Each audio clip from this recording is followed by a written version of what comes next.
Hai, Assalamualaikum. Okey yang, jangan lupa subscribe channel Mami, like and share apa yang Mami akan kongsikan pada hari ini. Okey yang, hari ini insyaAllah Mami akan kongsikan berkenaan dengan sains tingkatan 1, bab 4, berkenaan pembiakan, dan kita akan fokus bincangkan pada persenyawaan dan kehamilan. Okey, alright. So bila kita persoalkan tentang persenyawaan. Persenyawaan ni adalah percantuman di antara nukleus sperma dengan nukleus ovum. Right. Maksudnya bila nukleus sperma bercantum dengan nukleus ovum, so kita katakan persenyawaan telah berlaku. Right. Dan hasil percantuman nukleus sperma dengan nukleus ovum ni yang sebenarnya dia akan membentuk zygote. Alright, so zygote inilah sebenarnya nanti yang akan berkembang di dalam rahim ibu dan menjadi bayi. Alright. Dan proses persenyawaan ni biasanya dia akan berlaku di tiub falopio. Kita ada dua tiub falopio tau. Di sebelah kanan dan di sebelah kiri. Right, so kalau you all tanya kenapa persenyawaan ni berlaku dekat tiub falopio? Alright, sebab ketika proses pengovulan berlaku, tengok gambar tu, right, ovum telah keluar daripada ovari dan dia berada di tiub falopio. Sebab itulah persenyawaan itu berlaku di tiub falopio. Okey, alright. Seterusnya kita tengok macam mana sperma itu boleh bergerak masuk ke dalam badan seorang perempuan sehinggalah dia boleh menyebabkan persenyawaan ovum. Alright. Seperti yang kita tahu, sperma ini dihasilkan oleh orang lelaki. Alright. Sperma yang dihasilkan oleh orang lelaki ini banyak yang berjuta-juta bilangan sperma tu. Alright. Dan bila sperma dibebaskan oleh orang lelaki, sperma itu akan dibebaskan melalui zakar dan sperma itu akan masuk ke dalam badan wanita melalui faraj. Right? Kalau tengok gambar Mami tu nampak sperma tu akan masuk ke dalam badan wanita melalui faraj. Right? Dan selepas sperma itu sampai ke dalam faraj, dia akan terus bergerak tau. Sperma akan berenang lagi. Nampak? Sehinggalah dia menjumpai ovum yang berada di tiub falopio. So, bila sperma itu telah jumpa ovum, biasanya akan berlakulah persenyawaan. Boleh? Okey yang, alright. Okey, seterusnya kita tengok macam mana proses persenyawaan itu sebenarnya berlaku bila sperma itu telah sampai menghampiri ovum kita. Satu yang you all kena ingat bahawa sperma yang masuk ke dalam badan perempuan ni bukan satu tau, berjuta-juta. Alright. Okey yang, sperma ni akan berenang sehinggalah dia menghampiri ovum. Maknanya semua berjuta-juta sperma tadi yang masuk ke dalam badan manusia, dalam wanita tadi akan bergerak, akan berenang menghampiri ovum. Cuma, bila sperma-sperma tu sampai menghampiri ovum, sperma-sperma itu akan cuba menembusi membran ovum, nampak. Tapi dalam berjuta-juta sperma yang masuk ke dalam badan wanita, hanya satu sahaja sperma yang akan berjaya masuk ke dalam ovum. Alright. Dan sperma yang berjaya masuk ke dalam ovum tu yang dia bukan boleh masuk satu badan. Kepala sperma saja yang boleh masuk, nampak. Sedangkan ekor dia, ekor sperma tu akan tertinggal di luar ovum. Boleh. Alright, dan biasanya bila satu sperma telah berjaya masuk ke dalam ovum, sperma-sperma lain itu akan gagal untuk masuk ke dalam ovum. Maksudnya, satu sperma hanya akan mensenyawakan satu ovum. So bila kepala sperma tu dah masuk ke dalam ovum, so berlakulah percantuman di antara nukleus sperma dan juga nukleus ovum. Alright. So, dalam masa yang sama sebenarnya, okay, bila percantuman nukleus sperma dengan ovum berlaku, membran ovum nampak kalau tadi dia nipis kan, sekarang ni, okay, membran ovum kita tu ni, membran ovum kita ni akan menebal. Okay, kalau awak tanya kenapa dia menebal, Mami? Okay, sebab untuk mengelakkan sperma yang lain daripada masuk ke dalam ovum. Okay, macam Mami cakap tadi, syarat dia satu sperma hanya akan mensenyawakan satu ovum sahaja. Okay, yang right. Okay. So, itu yang berlaku sebenarnya ketika proses persenyawaan. Alright. So, bila nukleus sperma dan juga nukleus ovum itu bercantum, means persenyawaan berlaku, right? Kita akan membentuk zygote. So, dalam gambar Mami itu adalah gambaran zygote. Zygote ni adalah satu sel lengkap lah. Right. So, apa yang berlaku kepada zygote adalah, right? Zygote ni seterusnya dia akan membahagi yang. Okay, so disebabkan dia adalah proses pembahagian sel, so dia akan membahagi menjadi dua sel, nampak? Dua kan? Tadi kan dia satu, right? Sekarang dia dah jadi dua sel, right? Dan zygote yang dua sel tadi akan terus membahagi sehinggalah menjadi zygote yang terdiri daripada empat sel. So, dia tak berhenti sampai ke situ saja.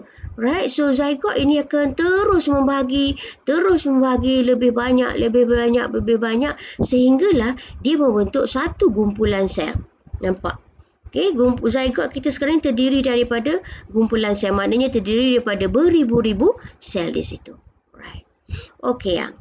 Okay, so gumpulan sel yang terbentuk tadi sebenarnya kita akan panggil ia sebagai embryo. So, embryo inilah nanti yang akan terus berkembang menjadi fetus dan akhirnya bila fetus dilahirkan, dia akan menjadi bayi. Okey, so sekarang ni kita nak tengok apa sebenarnya yang berlaku kepada embryo yang terbentuk tadi. Okey, satu perkara yang korang kena bayangkan bahawa sekarang ni embryo kita berada di tiuk fallopium. Okey, sebabnya persenyawaan tadi dan pembahagian sel tadi berlaku di tiuk fallopium. So sekarang ni bila embryo telah terbentuk, embryo perlu bergerak. Dia akan bergerak daripada tiuk fallopium, dia akan bergerak ke uterus, nampak? Alright. Dan bila embryo dah sampai dekat uterus, dia akan melekat di dalam dinding uterus. Sebab itu, fetus berkembang di dalam uterus. Alright? Okay, so kenapa embryo boleh melekat pada dinding uterus pada ketika ini? Sebab pada ketika ini, dinding uterus adalah tebal dan sesuai untuk berlakunya penempelan embryo. Okey, yang kita tengok apa yang berlaku seterusnya kepada embryo kita. Alright. So, satu perkara yang korang kena ingat bahawa proses pelekatan embryo pada dinding uterus itu kita namakan sebagai penempelan. Dan biasanya kalau seorang perempuan mengalami penempelan, so biasanya kita katakan dia telah hamil. Alright. Okey, maknanya kalau tak ada penempelan berlaku, so seorang perempuan tu tidak akan hamil. Okey, yang. Alright. So, ini adalah perubahan embryo pada peringkat awal selepas penempelan berlaku. Kalau you all tengok, ini adalah embryo kita dalam bentuk gumpulan sel. Tetapi dalam waktu yang tertentu, embryo kita akan berubah menjadi embryo juga tetapi mempunyai bentuk seperti ini. Right? Daripada gumpulan sel, dia akan berubah menjadi embryo yang bentuk seperti ini. Tapi masih belum mempunyai bentuk seperti manusia lagi. Right? Okay. Embryo sebenarnya melekat ataupun menempel pada dinding uterus kita dengan pembentukan plasenta. Maknanya, plasenta ni akan terbentuk. Kalau you all tanya mana plasenta, ni yang plasenta. Plasenta akan terbentuk di mana dia akan menempelkan embryo kita ni pada dinding uterus. Maksudnya, kalau plasenta tak ada, Alright, embrio tak boleh menempel ataupun melekat di dalam dinding uterus kita. Sebab itu plasenta tu sangat penting. Alright. Okay, plasenta ni sebenarnya yang dia membantu membekalkan makanan, membekalkan oksigen, right, nampak? Okay, daripada badan ibu masuk ke dalam badan embrio. Maknanya bahan-bahan makanan, oksigen yang berada dalam darah ibu akan masuk ke dalam embrio melalui plasenta dan dia akan masuk melalui tali pusat. Kalau you all tanya mana tali pusat mami? Tu yang panjang tu, itu adalah tali pusat. Nampak? Tali pusat tu menghubungkan embrio dengan plasenta. Tapi you all janganlah bayangkan makanan tu nasi. Tak. Yang masuk ke dalam bayi hanyalah zat-zat makanan itu sahaja. Okey, yang selain plasenta membantu membekalkan makanan dan oksigen, alright, embrio kita juga akan menghasilkan bahan kumuh. Macam kita lepas makan akan membebaskan urea, kan? Okey, selepas bernafas membebaskan karbon dioksida, alright. So bahan-bahan kumuh tu perlu dibebaskan keluar daripada badan embrio, keluar masuk semula ke dalam darah ibu. Alright. So karbon dioksida dan urea yang terhasil oleh embrio akan keluar, yang akan disingkirkan, nampak? Melalui tali pusat pergi ke plasenta dan daripada plasenta akan dibebaskan semula ke dalam darah ibu. So ibulah nanti yang akan bantu keluarkan karbon dioksida dan juga urea. Melalui badan dia. Boleh yang? Alright. So itu fungsi plasenta yang penting yang korang kena tahu. Membekalkan makanan dan oksigen dan menyingkirkan karbon dioksida dan juga urea. Okey. Dan pergerakan daripada embrio dan juga plasenta mesti melalui tali pusat. Okey. Another thing yang korang kena tahu adalah embrio yang berada di dalam uterus. Sebenarnya dia dikelilingi dan dilindungi oleh dua lapisan penting, iaitu bendalek amnion. Bendalek amnion ni kat dalam tu yang. Bahagian dalam ni kalau awak tengok yang mengelilingi embrio tu, sebenarnya ada cecair amnion. Cecair amnion ni sebenarnya dia akan melindungi embrio kita daripada hentakan. Contoh kalau ibu tu berlari, embrio dalam uterus ibu tu tak bergoncang sebenarnya. Sebabnya dia berada di dalam bendalek amnion. Selain bendalek amnion, satu lagi lapisan yang penting adalah membran amnion. Membran amnion tu inilah sekeliling ni. Membran amnion. So maknanya kita punya embrio berada dalam membran amnion dan dia berada di dalam bendalek amnion. Right. Yang boleh. Seterusnya kita tengoklah apa yang berlaku kepada embrio kita. Bila dia berkembang menjadi fetus. Bila embrio kita ni yang berubah dan terus berubah sehinggalah semua organ dalam badannya ataupun organ badannya terbentuk. Contoh kalau sekarang ni dalam keadaan embrio tak ada tangan, tak ada kaki, tak ada telinga, tak ada mata, tapi bila embrio kita berkembang menjadi fetus yang dia akan membentuk tangan, membentuk kaki, ada mata, telinga, hidung, mulut, right? So what we can say that fetus ni dia dah mempunyai ciri-ciri seperti manusia betul. Nampak? Gambar yang mami bagi. Kalau tadi dia macam, kalau embrio tadi dia macam alien je kan. Tapi bila dia jadi fetus, dia dah comel dah. Nampak dah macam baby. Alright. So akhirnya,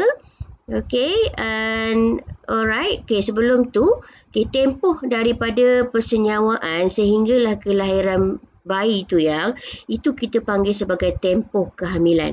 Kalau untuk manusia, alright, tempoh kehamilan yang normal adalah 9 bulan. Alright. So maknanya bermula daripada persenyawaan sehinggalah bayi itu dilahirkan. 9 bulan itu kita katakan sebagai tempoh kehamilan. Alright.